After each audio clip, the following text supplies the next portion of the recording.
But the other thing that people most people really don't understand, and this is another thing that people can't get their head around, like with 9/11.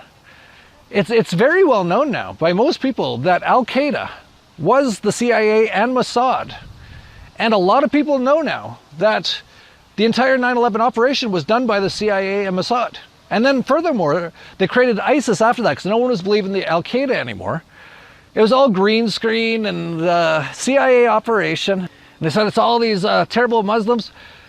A lot of people know that was the CIA and Mossad, and it totally is. If you look into all the information, it 100% is. You tell the story about how you tried to find out what they call the Mossad when they deal with publicly. I thought it was a reasonable question, but the trouble is you can't pick up the phone book. There's no Langley in Israel that you can look up, CIA, or in our case the Mossad.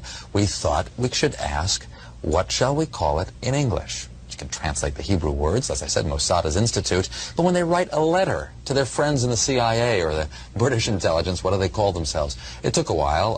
It was a matter of asking the Prime Minister's spokesman. The best you could do, because officially the Mossad is under the Prime Minister's office. And I think he sort of wondered why you want to know and all that, so we explained.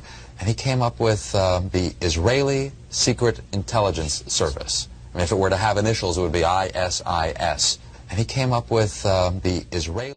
But then they hear about Hamas, and people are like, oh, these Hamas people, they're so evil. They're like killing and raping. There's no evidence of any rape, by the way. And by the way, if you were a real Hamas Muslim, you would never do that, because it's just like with, let's say they're Christian soldiers. You would never hear about a Christian soldier raping someone. If they are, they're not Christian, okay?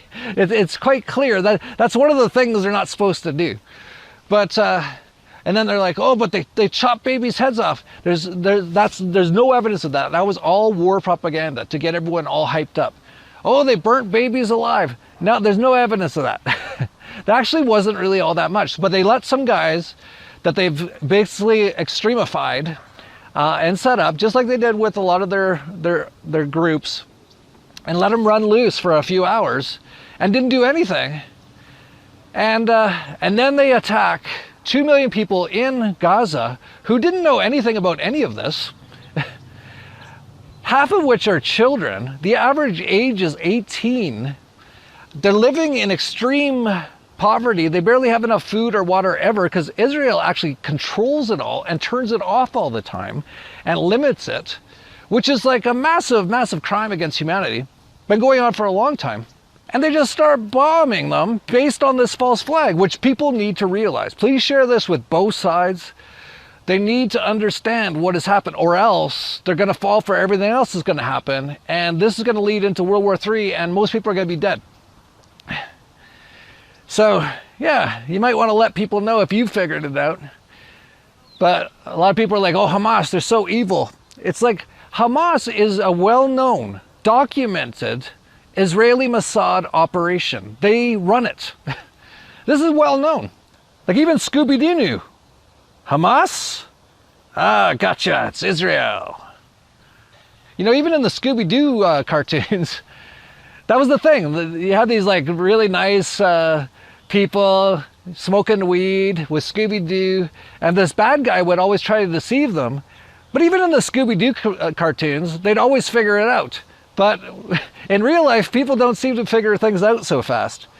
But yeah, it's all Hamas. Like, this is like the Israeli government has said they started it so many times.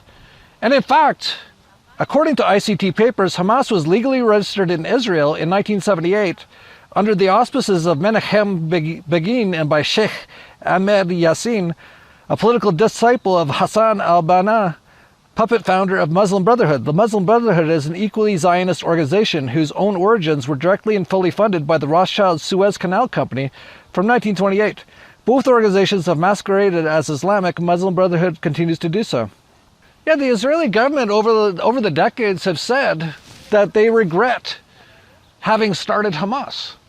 Even recently, Mossad chief, so this is like the CIA of Israel, Mossad chief visited Doha, urged Qatar to continue Hamas financial aid. That was in 2019, just a few years ago. The Mossad was urging Qatar to finance Hamas. And also in 2019, Here's Netanyahu. He told his Likud party Knesset members, anyone who wants to thwart the establishment of a Palestinian state has to support bolstering Hamas and transferring money to Hamas. This is part of our strategy. So people are like, we got to support Israel as they fight Hamas. It's like, they are Hamas. It's the people in Palestine that are the victims here of Israel and Hamas, which is Mossad. And people are like, well, Israel's just attacking the people in Palestine because of Hamas. It's like, they are Hamas. like there's one really good guy here, and that's the people in the Palestine who've been under living in an open air prison for like decades, and a super evil group that have used like a false flag attack to go in and bomb and murder and kill so many children, burn them alive. It's actually been heinous. All the heinous stuff has actually been done. All the real heinous stuff, not the lies, has been done against Palestine. And it's just like Malcolm X said. If you listen to the newspapers, they'll have you loving the oppressor and hating the oppressed. And that's exactly what we see going on.